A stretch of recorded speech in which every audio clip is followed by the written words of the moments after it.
என்னடா இவ்வளவு சோம்பேறியா இருக்க? பக்கத்துல இருக்கு சுச்சு. எனக்கு ஃபேன் தேவையில்லப்பா. இப்ப கழட்டிட்டு போறேன். உங்களுக்கு ஃபோன் போடுறேன். முடியாது, என் ஃபோன் ஜோப்ல நேற்று ஃபோன் போடுறேன். என் ஃபோன் சார்ஜ் இருக்குங்களா? வேணா எடுத்தா நான் பண்றேன். ஏன் உன் ஃபோன் இருக்குல்லடா? சல்லுதான் நீ போடுறா போனா. என்னடா இவ்வளவு சோம்பேறியா இருக்க? சரி, call Umar on speaker. Calling Umar on speaker. Hello, சொல்றா. எங்கடா இருக்க?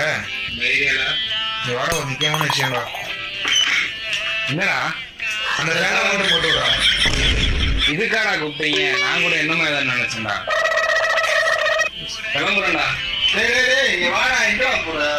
என்னடா உன் ஃபோன் சார்ஜ் இருக்கு, அதை மட்டும் எடுத்துக்கிறோம். என்னடா இவ்வளவு சோம்பேறியா இருக்கீங்க? அடுத்துல அவன் ரூம் செய்ய வர மாட்டேன்டா. புரி வாடா, ஏன்டா